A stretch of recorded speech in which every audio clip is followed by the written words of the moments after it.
मैनपुरी सांसद एवं प्रत्याशी डिंपल यादव ने बीजेपी पर जमकर साधा निशाना। समाजवादी पार्टी की प्रत्याशी डिंपल यादव रविवार को जनपद मैनपुरी में लगातार 10 नुक्कड़ सभाओं के माध्यम से जनता के बीच पहुंची, जहां उन्होंने अपने हित में मतदान करने की अपील की और भारतीय जनता पार्टी पर जमकर निशाना साधते हुए लोकतंत्र को बचाने की अपील की। उन्होंने कहा कि भारतीय जनता पार्टी के लोग संविधान को ध्वस्त करने पर तुले हैं। उन्होंने कहा कि भारतीय जनता पार्टी की गारंटी केवल मात्र घंटी है। आपने देखा होगा कोरोना काल में घंटी और ताली बजाकर ही काम चलाया, घंटियां थाली बजवाई। वहीं युवाओं को रोजगार नहीं है और किसान बदहाल है। वहीं मोहन यादव के मैनपुरी आगमन पर उन्होंने कहा, इससे पहले भाजपा शिवराज सिंह चौहान को भी लेकर आई थी और भी लोगों को लेकर आई थी, लेकिन मैनपुरी पर किसी का भी कोई असर नहीं दिखाई दिया। मैं समझती हूँ इन लोगों का जो आचरण है ये लोकतंत्र को पूरी तरह ध्वस्त कर देना चाहते हैं। जिस तरह मैनपुरी में चेयरमैनी के चुनाव में एक जीते हुए प्रत्याशी हमारी सुमन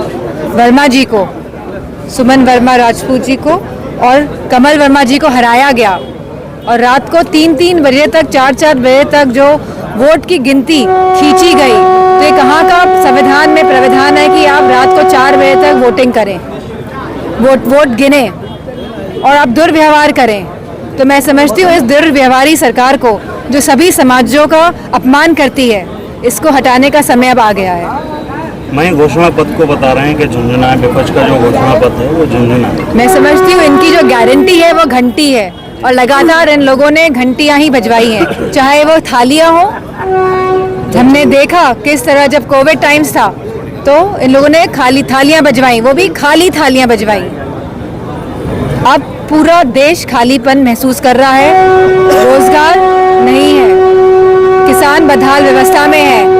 1 रैंक 1 पेंशन की जहां बात की गई, वहां पे जो कहा गया उसके बिल्कुल विपरीत करा गया।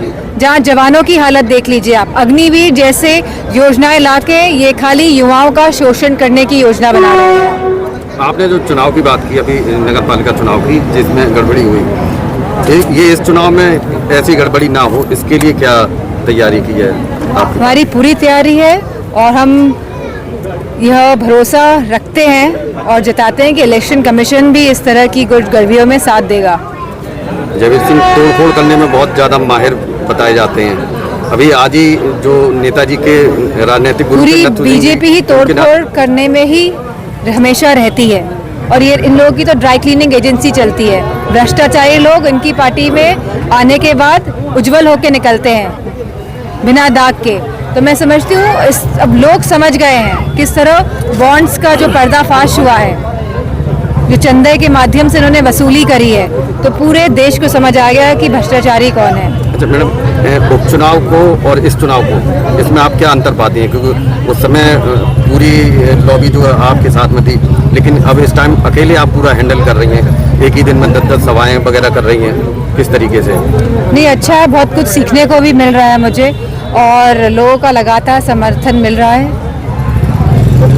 कल बता रहे कि मोहन यादव को लाया जा रहा है नॉमिनेशन और जनसभा है उनकी, क्या कितना असर डालेंगे? क्या आपको लगता है कोई असर डाल पाएंगे? अच्छी बात है, ला रहे हैं। शिवराज सिंह चौहान जी को भी लाए थे और जो वहाँ के पूर्व मुख्यमंत्री उनको भी लाया गया था, तो लगातार लाने अच्छी बात है। बड़े बड़े नेता हैं, बड़ी पार्टी है, बड़ा चंदा आता है, बड़े बड़े लोगों को लाते हैं, ले जाते हैं, तो बहुत अच्छी बात है। मैडम आखिरी सवाल कि आप किस तारीख में अपना नामांकन? 16 तारीख का भी।